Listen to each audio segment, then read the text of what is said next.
Verse 1-4. Syzygy. The Syzygy, carved to endure by Urash, the High Vengeance. Only Zero's bait stars let us escape. Only Sithona's tricks let us reach the coast. But now that we have my ship, I must lead the way. I am the navigator. We may never see our homes again. Zero seized with hate and fury for Teox. But this is my deepest fear.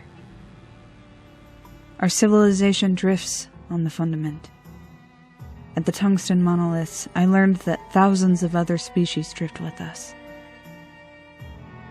coexisting on a vast world sea, and the tides of the fundament move us all.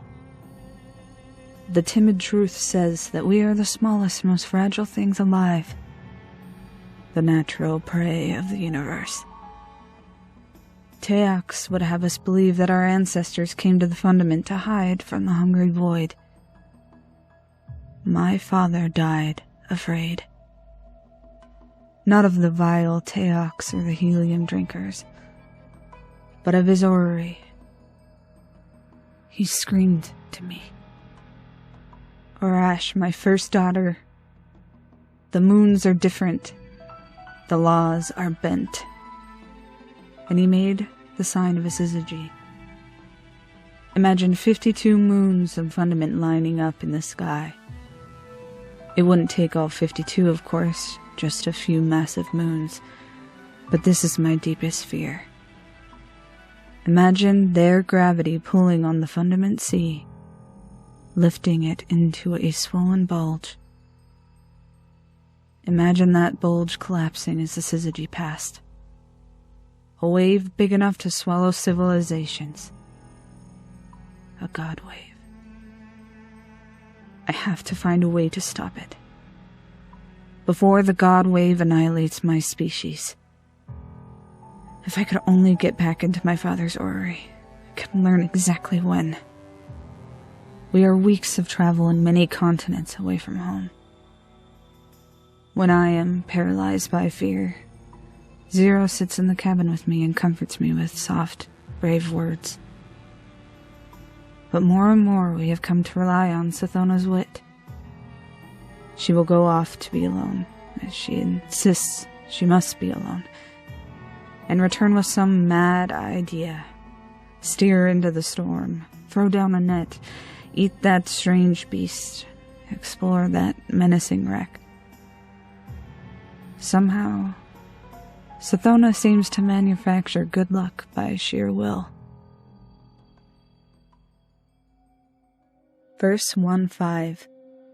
Needle and Worm. My secrets, carved in my code by Sithona, the right eye of vengeance. 1. This year of wild voyaging, these lightning nights and golden days, these forays into ancient wrecks and wind-blown flights for monsters. These are the happiest times of my life. 2. I want to be a mother not because I want to spawn, but because I want a long life. Long enough to make a difference. We have been at sea a year, and I am afraid. Afraid we will die out here. 3. I know where to find secrets. I know where vast, slow things with long memories live. 4. The Needle Ship. The Needle Ship, carved in my code by Sithona. A liar. 1. We salvaged the needle from the Shavubi maelstrom. I knew it would be there. 2.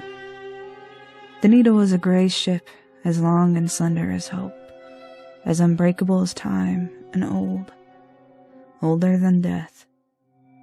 It tumbled through the maelstrom before our ancestors crashed into the fundament. This is not a sea ship like Arash's. It is an artifact of high technology. 3. I know its purpose. I know what happened to the crew. 4. Zero wants to sell the ship at Kaharn Atoll, where species gather. At auction, it would earn us enough wealth to hire mercenaries. We could retake our osmium court and send the baby-eating helium drinkers screaming into the ocean. 5. But I told Zero the ship was worthless. 6. Arash wants to open the ship and see if we can take command of it. I know this is the right thing to do. I know because I asked the worm. The worm. Carved in my code by Sathona. Who should be afraid? 1. It was my father's familiar. I ripped it from him as we fled. It is a dead white thing, segmented, washed up from the Dead Sea. 2. It's dead, but it still speaks to me. It says, listen closely, O vengeance mine. Verse 1-6. Sisters. A register of tokens and gestures exchanged before the end of sisterhood. Zero, my brave sister, you have worked too hard to move the carcasses out of the birthing room. Come, steer the ship for a while. Take joy in what our needle can do. Zero tried to protest, but secretly she was glad for Arash's care. She flew the needle ship in cutting circles, down beneath the sea, and their wake rose up to the surface like a trader's dying breath. Arash, lonely navigator, we have traveled so long with only each other.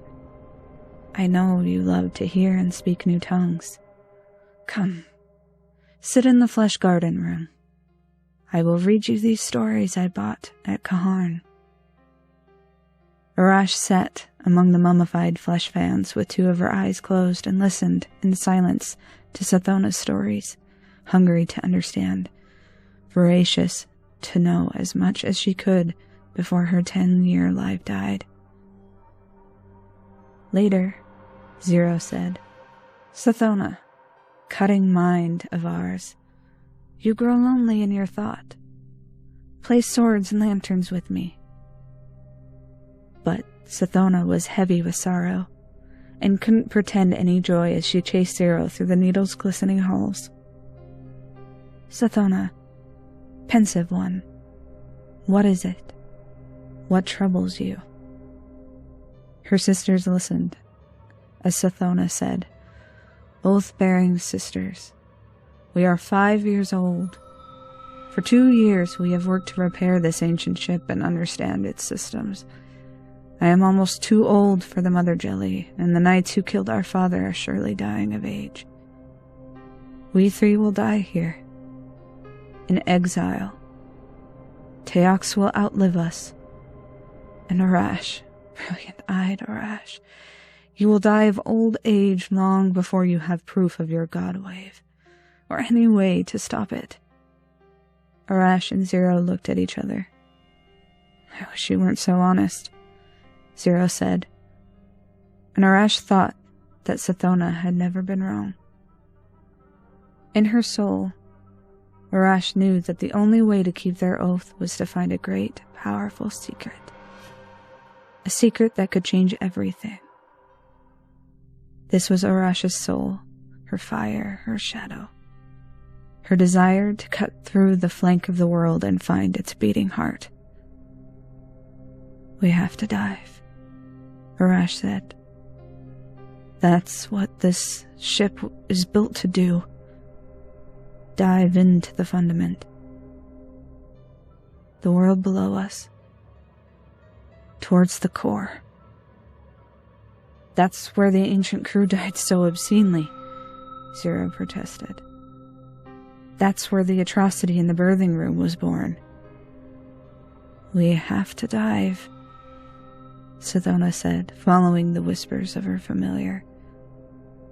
In the world beneath us, in the metallic depths. I hope we may find what we need most. More time. More life.